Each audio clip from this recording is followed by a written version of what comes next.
Hello everybody, welcome to the Formula 1 Fallout. I'm Will Dixon and we're going to go through the 2022 Australian Grand Prix.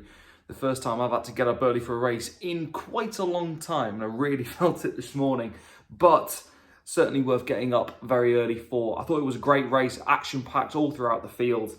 And we're going to go through the big talking points from the Grand Prix and let me know your thoughts in the comment section below at the end of this video. All right, we're going to go through the top 10 for the Grand Prix. Of course, the winner was Charles Leclerc for Ferrari, winning it by a distance to Sergio Pérez in second, his first podium of the season. George Russell in third with his first podium of the season and his first podium for Mercedes.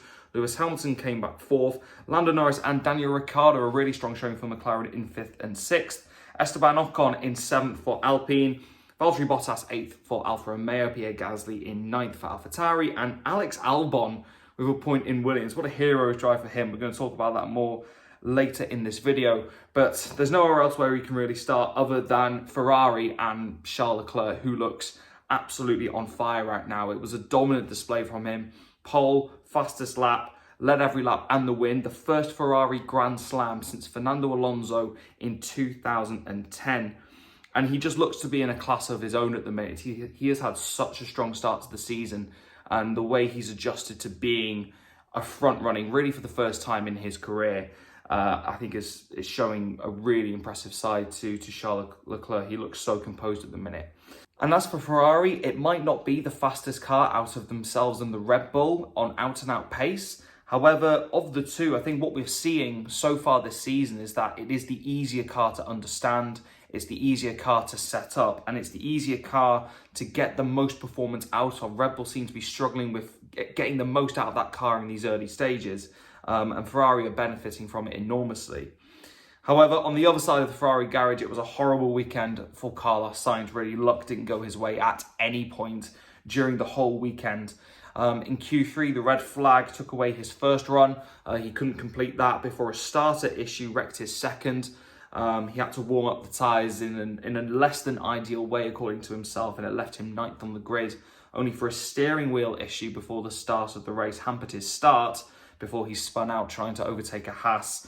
It's going to be one he wants to forget this weekend, and he's going to hope to bounce back in Imola, the first of two home races for Ferrari, and you know, they're looking like they are the form team right now. Moving on, and we go to Red Bull, and once again, reliability proves to be the undoing of Max Verstappen, the second time in 3 races that he's lost out on a second place, and 36 points in total now that he's lost to Charles in the championship. It's unconfirmed what that problem was that forced him to stop, and Max seemed a little bit despondent after the race, I thought.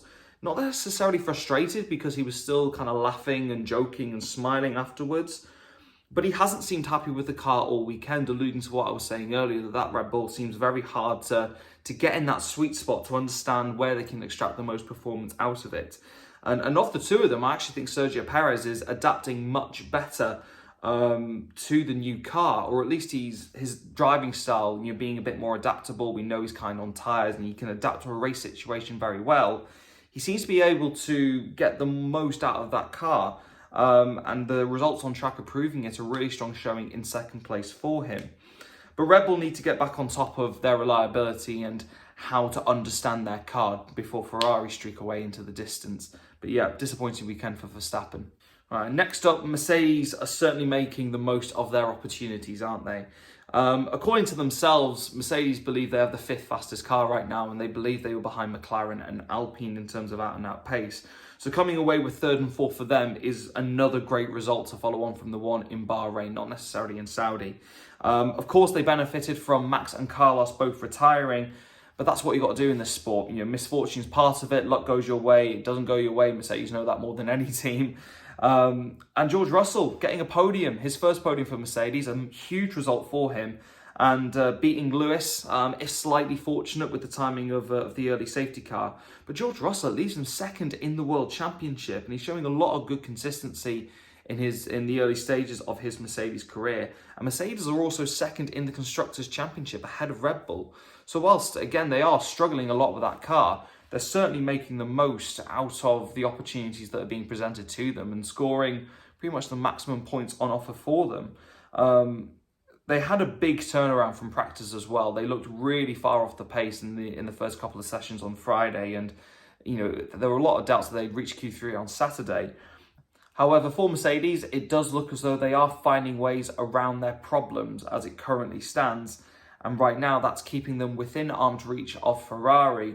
And that's going to be massively important to them. So when they do fix the problems that they're currently experiencing and can exploit the full performance of the car, they're not completely out of the championship picture by the time that happens. Right, next up, McLaren and Alpine really shone this weekend. I thought McLaren comfortably having their best weekend of the year so far, finishing 5th and 6th. That was pretty much a pipe dream when we saw what was happening in Bahrain. And they were keeping up with the Mercedes in that first stint.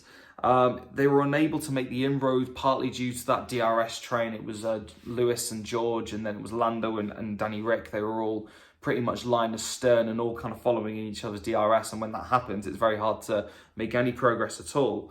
But a hugely encouraging weekend for them. And the first real sign, I think we've seen that they are getting on top of the problems that they're currently having with their car. And as for Alpine, I think this one's definitely going to go down as a weekend of what could have been.